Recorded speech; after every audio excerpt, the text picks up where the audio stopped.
my name's Annika. I'm one of the women's officers for UNSW MedSoc. Thanks so much for tuning in for our fourth interview for our Women Crush Wednesday interview series.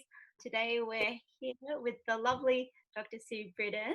So just to start us off, we've got a bit of a fun question. We've heard rumours that you make some of your own jewellery, Ashley. So could you tell us a bit about that? That's hilarious. Yeah, I do make my own jewellery. Yeah, so this is actually one of them.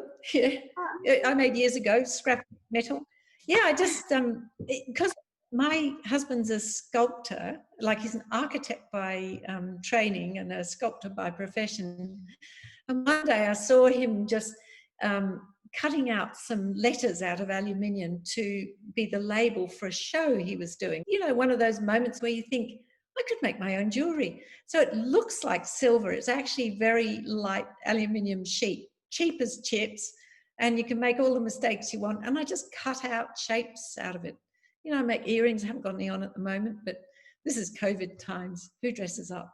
The second question is from one of the students. And she said that I was at a Women in Medicine event and she heard from one of the women that she felt that she had to change her entire personality in order to be successful in her surgical career. And she said, as someone who, from our perspective, is so fantastic, personal in themselves, did you ever feel the same in your training and how did you overcome that? I think probably many years ago, I did think that I had to put on a professional TV doctor personality. I fairly rapidly discovered that what patients really like, I think, is a real person. You know, you've got competence. They're giving you the benefit of the doubt just by seeing you. They probably loved me more because I don't put on a special personality. I mean, you just get what you get with me. I tell you what I do know, what I don't know, and my experience is that they're so grateful for that. Maybe it's because I've been in general practice where you get to know patients so much better. Surgery is a different world. When I work with my executives, I dress slightly more I dress in suits, you know, a little bit more proper for them, but that's my only concession to it. And even then I'll wear that skirt with guns and roses on it. One of them looked down one day, I was just talking to an executive, these guys run big companies, and he looked down at my skirt and then I saw him looking at it, and then after a while he said, "Are they guns and roses?" It's just the funniest thing. I go, yes. I've got another one that's got sushi cats on it. I think you have to dress appropriately, generally speaking. That's my concession to it. Otherwise, I'm me. A lot of us also look up to you as someone who's always very kind and lovely. So I wanted to know how you balance being kind but also being assertive with both colleagues and also patients. I think kindness, I value enormously in other people. And I guess I try to have that warmth, and I do care about patients and students, as you can see. I very rarely find I have to assert anything. I think once you show respect for someone else, I find they show respect for me.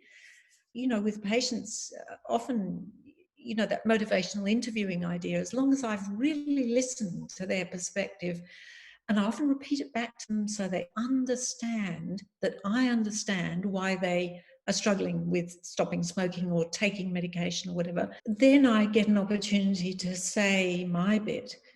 It's just my job is that they are well informed, and so I make sure that they really understand. I guess that's what I do.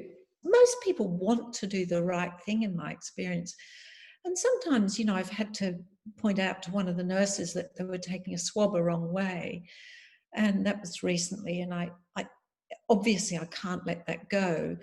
But I've got a relationship with my nurse where she knows that I have enormous respect for her. And I just said to her, look, we need to get this method sorted out. Like, can I show you the best way to do it? And I remember she said, oh, that's fine. Yeah. And, you know, off she went and did it. So one of the questions was, what does an ordinary week without COVID look like for you? Busy. It depends what the teaching schedule is. That's the most fixed thing, really. So I usually teach 4 afternoons a week at the moment. And then I see patients on a full day, usually Friday, and then patients on Monday morning before the clinical sessions. I don't get till 2 till 4. I try to do all my paperwork and preparation, everything in the other mornings. So that's what I'm doing at the moment. Yeah. This is a similar kind of question. Are your hours flexible? And along with that, how is looking after your children with your career? It's very big for women having children. I completely agree.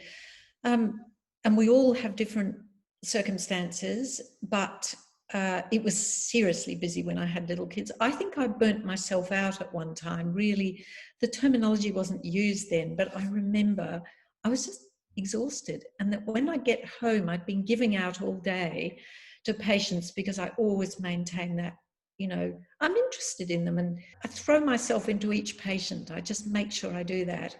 But I'd get home and the kids were noisy and they just wanted to see me. And I can remember thinking, I can't take any more.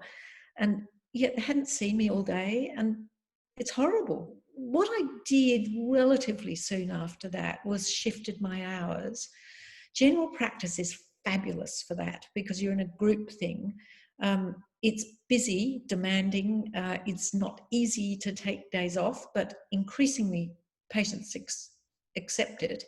And we share the patient role. Because I was in general practice, I took every school holidays off. So we just always took school holidays. And then as soon as my kids had grown up, I worked the school holidays and other people took them off. So I guess general practice has a lot of flexibility because it's a group thing.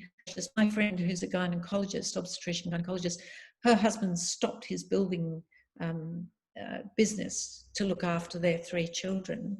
I was lucky. I had Ari not always at home. He was, sculptor, taught in the School of Architecture at Sydney Uni. So he had his own teaching as well. But between us, we had some flexibility. I don't know if that's answering really. No, I think It's tight. And I recommend general practice for lifestyle. It's fantastic, really. Plus, you get general practice. You see everything in medicine. I think that's why I'm valuable to you guys, is because I've seen patients with pretty much everything. And imagine if you just did eyelids. Another one of my friends in Balmain does eyelids only. He's exquisitely good at them. I'm bored stupid. Do you have any advice for students, and because we are the women's portfolio specifically, for any female medical students as well? Oh, keep going. Brilliant career. I mean, if you like people and you like science, does it come better than med, really? I feel incredibly privileged to have been a doctor, and that's why I keep a bit of it going. Even though teaching would easily swallow me up full time, I just do a balance.